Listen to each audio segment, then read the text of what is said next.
Assalamualaikum warahmatullahi wabarakatuh dan selamat sejahtera.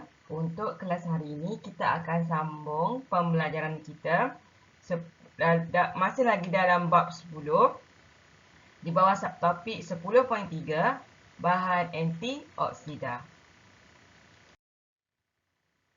Okey, untuk standard pembelajaran kita pada hari ini, yang pertama adalah memerihalkan bahan antioksida dan yang kedua menerangkan tindak balas antioksida ke atas radikal bebas.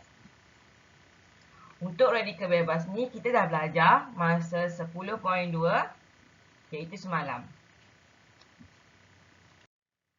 Okey, sebelum tu cikgu nak tanya, apa itu bahan antioksida ni? Kamu pernah terfikir tak apa itu bahan antioksida? Okey. Bahan antioksida ni adalah sebatian kimia yang perlu diproses, yang perlu atau menghentikan proses pengoksidaan. Okay. Fungsi bahan antioksidan.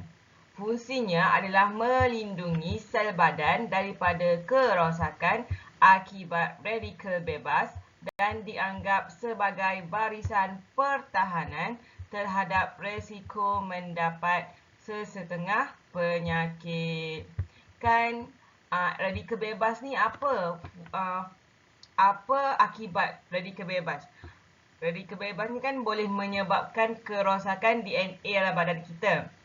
Jadi, fungsi antioksidan ni, dia barisan hadapan mempertahankan risiko daripada kita ni terkena radikal bebas.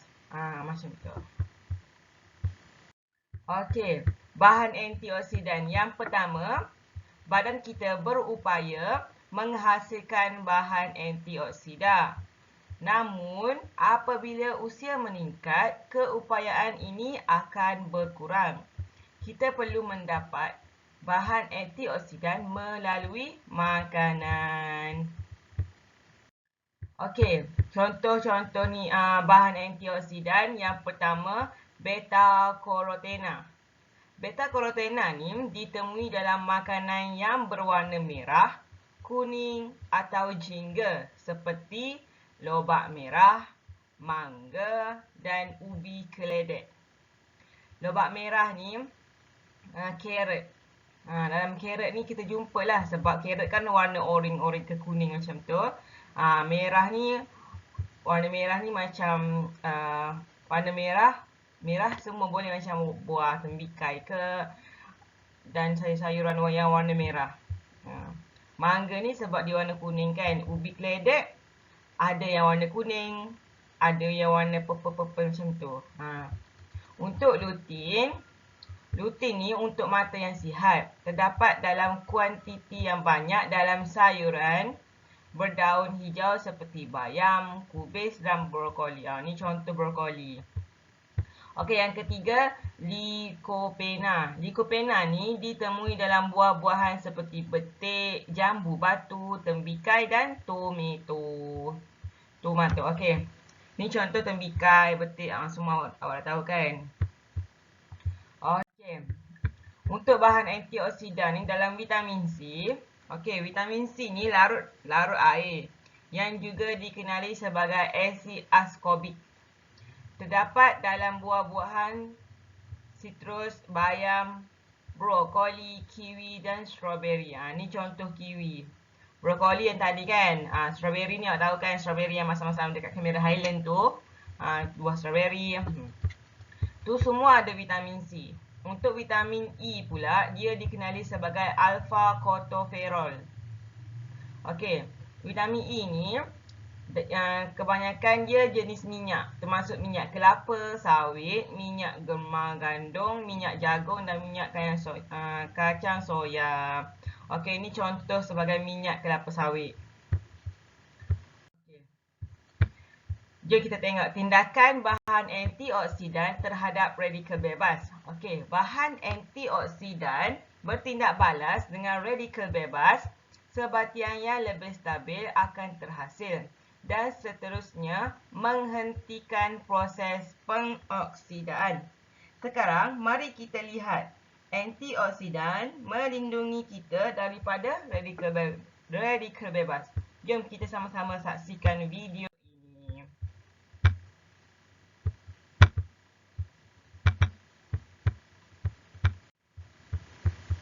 Video 10.2 kita telah pun melihat bagaimana pembentukan radikal bebas, iaitu apabila atom atau molekul yang stabil kehilangan satu elektron yang membentuk radikal bebas. Dan radikal bebas ini cenderung untuk menyerang atom atau molekul lain.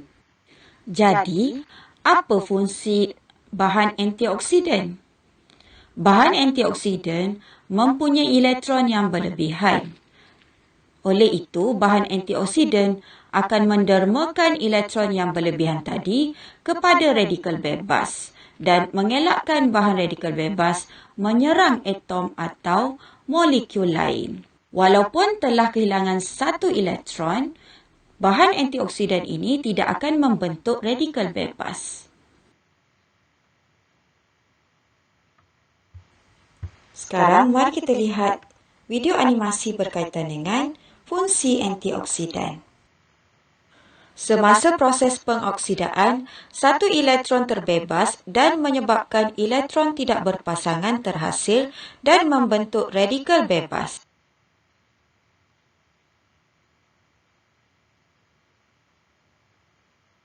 Faktor yang menyebabkan proses pengoksidaan ialah pencemaran dadah, radiasi, tekanan, kecederaan, penuaan dan jangkitan. Risiko penyakit adalah kanser, penyakit jantung dan sebagainya.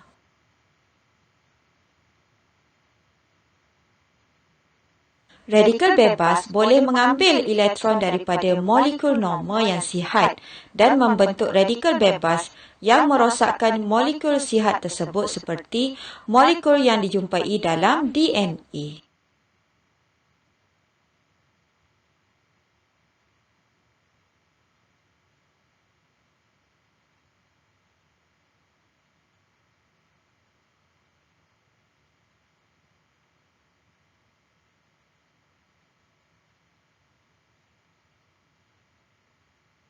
Sel yang rosak tadi boleh membebaskan radikal bebas dan menyebabkan tekanan oksidatif kepada sel di sekelilingnya.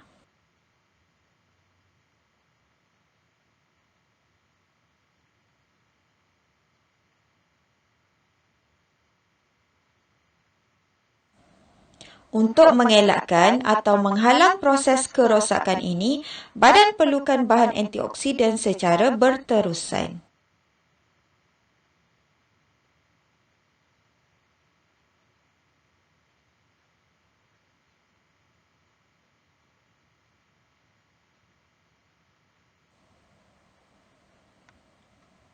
Antioksidan penting untuk menghalang radikal bebas. Molekul antioksidan mempunyai elektron berlebihan dan dapat membekalkan elektron untuk menetralkan radikal bebas.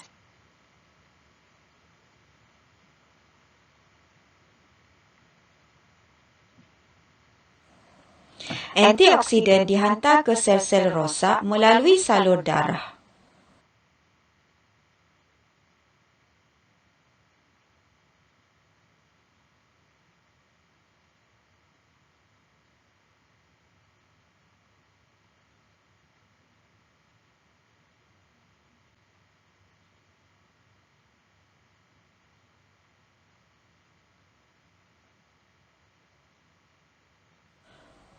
Molekul antioksidan membekalkan radikal bebas dengan satu elektron untuk membaiki dan menstabilkannya. Semasa membekalkan elektron, molekul antioksidan tidak berubah menjadi radikal bebas.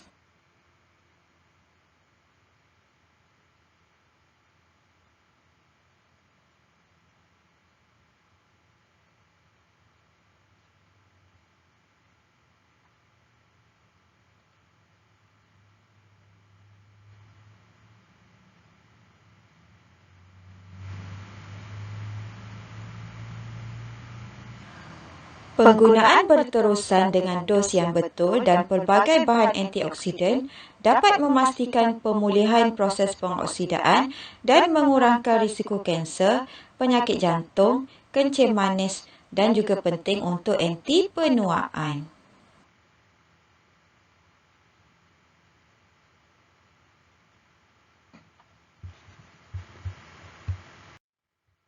Okey, faktor yang mempengaruhi pengoksidaan makanan. Yang pertama, proses pengoksidaan terlalu. Proses pengoksidaan ini berlaku kepada makanan yang terdedah kepada udara. Dan yang kedua, proses ini akan menyebabkan buah-buahan seperti apel dan pisang menjadi perang apabila terdedah dengan udara.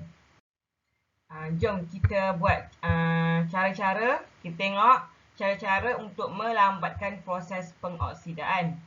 Okey, antara cara untuk melambatkan proses pengoksidaan adalah meletakkan jus limau pada permukaan buah apel yang dipotong. Okey, kita potong dulu buah apel.